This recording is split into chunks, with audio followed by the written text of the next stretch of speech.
8वां पे कमीशन आना है। 8वें पे कमीशन की हाय तौबा, बड़ी मुश्किल से तो ऐलान किया कि हम गठन करने वाले हैं। 6 महीने बीत गए, अभी किया नहीं है, कमेटी अभी बनाई नहीं है। तो कंजूस सरकार से मैं बहुत ज्यादा उम्मीद नहीं करता हूं। लेने के लिए हमें 6 पे कमीशन, छठे पे कमीशन की तरफ जाना पड़ेगा।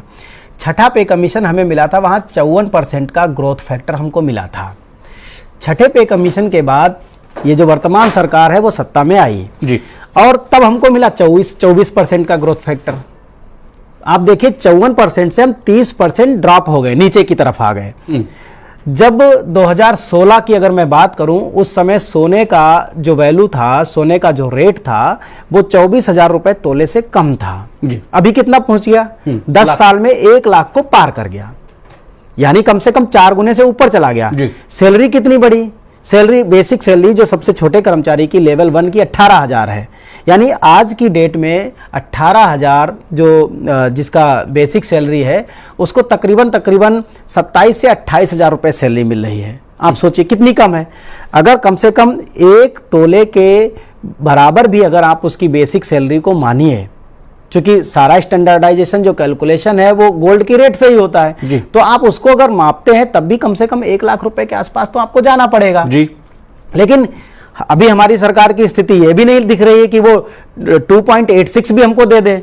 हमने तो जो मिनिमम कैलकुलेशन किया, क्योंकि हमें पता है ना, हम तो हमारी डिमांड है 2.86 से ऊपर की। ओके, ठीक है। उसकी एक वजह है। सबसे पहले तो अभी तक 3 लोग हमारी 3 यूनिट हुआ करती थी हमारे, मतलब जो है किसी आदमी की कंज्यूमिंग उसको देख करके जो फैमिली की यूनिट्स है वो हस्बैंड, वाइफ और 2 बच्चे थे।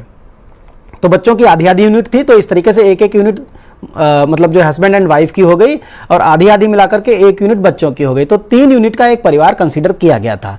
अभी हम लोग डिमांड कर रहे हैं कि मदर और फादर को क्यों छोड़ दिया गया है? अभी ओल्ड एज जो एज के कैंडिडेट हैं वो भारत में उनकी संख्या बढ़ रही है, तो हमारे मदर फादर कहां जाएंगे? वो हम पर डिपेंडेंट है। तो एटलीस्ट 5 यूनिट के मतलब जो है एक परिवार माना जाना चाहिए। तो 60-70% तो यही ग्रोथ फैक्टर में बढ़ रहा है।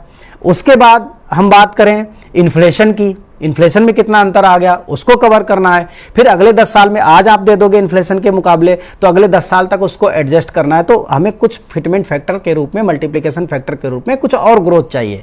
20% हो, 25% हो, 30% हो। तो इस लिहाज से भी हम देखते हैं तो एटलीस्ट आज कर्मचारियों का जो हक है वो मोर देन 2.86 के लिए डिजर्व करता है। ओके, तो दोस्तों 8वां वेतन आयोग को लेकर के all India NPS employ federation के राष्ट्रीय अध्यक्ष डॉक्टर मंजीत सिंह पटेल ने बड़ी बात बताए हैं। उनका यह कहना है कि सरकार अभी तक आयोग की अध्यक्ष और चेयरमैन की गठन नहीं किया है, तो क्या 8वां वेतन आयोग में विलंब भी हो सकता है। इसके अलावा दोस्तों डॉक्टर मंजीत सिंह पटेल ने जैसे कहा कि जब छठा पे कमीशन आया था तो उसमें 54% की वृद्धि हुई थी कर्मचारियों की सैलरी में, और उसी टाइम सरकार सत्ता में आई थी। उसके बाद जब 7वां पे कमीशन आई तो उसमें 24% की वृद्धि देखने को मिला। तो हम सरकार से यही उम्मीद करेंगे कि 8वां वेतन आयोग में 24% से अधिक की वृद्धि होनी चाहिए। जैसे कि दोस्तों एक प्रतिष्ठित जो फाइनेंशियल जगत की कंपनी है, उन्होंने 34 से 35% की वेतन में वृद्धि का अनुमान लगाया था। तो दोस्तों उसका जो अनुमान है वह सही साबित होते हुए दिख रहा है कि इस बार जो 8वां वेतन आयोग में सैलरी में 24% से अधिक की वृद्धि होनी चाहिए। जैसे दोस्तों की डॉक्टर मंजीत सिंह पटेल ने बताया कि सोना के रेट से ही सारी कैलकुलेशन की गणनाएं होती है। तो उन्होंने कहा कि 2016 में सोना का रेट 24,000 प्रति तोला था, लेकिन आज 2025 में 10 साल में सोना का रेट 1 लाख प्रति तोला से भी ऊपर हो गया है, लेकिन कर्मचारियों की सैलरी में उतना इजाफा नहीं हुआ है। जब सोना के रेट में 4 गुनी वृद्धि हो सकती है तो कर्मचारियों की भी बेसिक सैलरी में 4 गुनी वृद्धि होनी चाहिए। जैसे कि अभी मिनिमम बेसिक सैलरी 18,000 2016 में था, तो अभी वह बेसिक सैलरी 72,000 की मिनिमम बेसिक सैलरी कर्मचारियों को मिलना चाहिए। इसके अलावा फिटमेंट फैक्टर पर भी बड़ा प्रश्न है। फिटमेंट फैक्टर को लेकर के एनजेसीएम के सेक्रेटरी शिव गोपाल मिश्रा शुरू से ही 2.86 मांग रहे हैं, लेकिन डॉक्टर मंजीत सिंह पटेल ने इस बात को स्पष्ट किया कि परिवार में 3 यूनिट को 7वां वेतन आयोग में शामिल किया गया था, तो इस बार 5 यूनिट को परिवार में शामिल किया जाएगा, उनके माता पिता को भी जोड़ा जाएगा। तो अगर माता पिता को अगर परिवार यूनिट में शामिल करते हैं तो सैलरी में 60% की वृद्धि होनी चाहिए। इसके बेस पे जो फिटमेंट फैक्टर होना चाहिए वह 2.86 से ऊपर की फिटमेंट फैक्टर होना चाहिए। तो दोस्तों बड़ी बात बताए हैं, सभी लोग जो यूनियन के नेता हैं वे अपने अपने अनुमान लगा रहे हैं कि इतना फिटमेंट फैक्टर मिलेगा।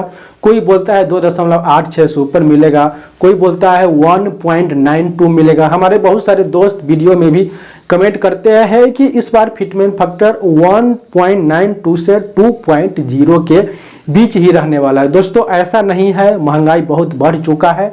सरकार अगर महंगाई को देखते हुए कैलकुलेट करे तो इस बार मिनिमम फिटमेंट फैक्टर 2.86 से ऊपर ही रहने वाला है। खैर ये तो वेतन आयोग की जब प्रक्रियाएं होगी, जब अध्यक्ष और सदस्य की नियुक्ति होगी, टीओआर को फाइनल किया जाएगा, उसके बाद जब वेतन आयोग अपनी रिसर्चें करेगी उसके बाद फिटमेंट फैक्टर की गणना को तय किया जाएगा।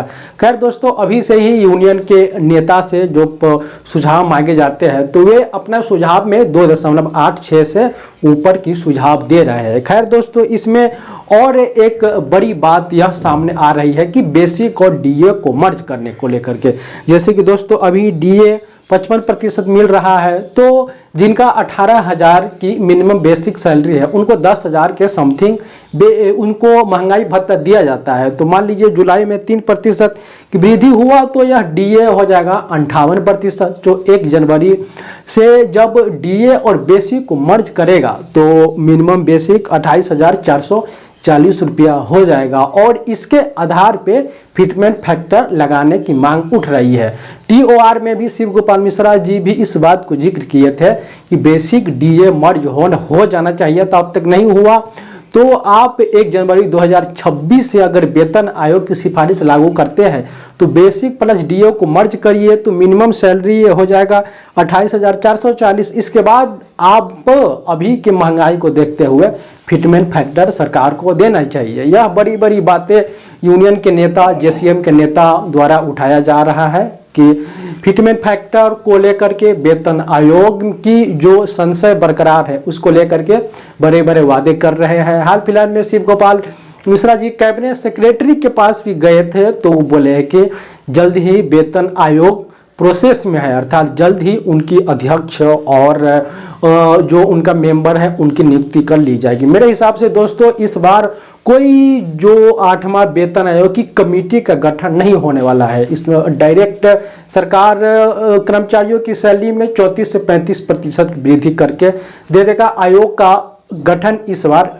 नहीं होने वाला है, जैसे कि अभी के वर्तमान परिस्थितियों को देखते हुए यह साफ नजर आ रहा है।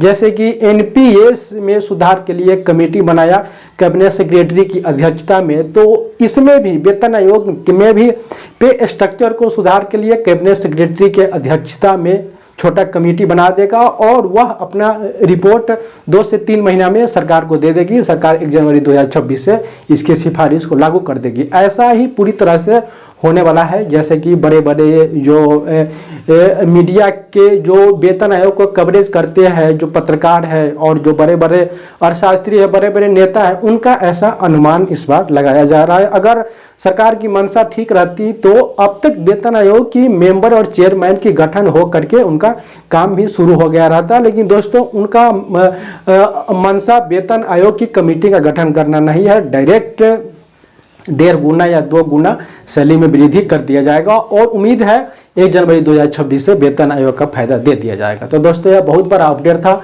आप हमारे साथ वेतन आयोग से संबंधित सभी प्रकार की अपडेट के लिए जुड़े रहे। बहुत बहुत धन्यवाद।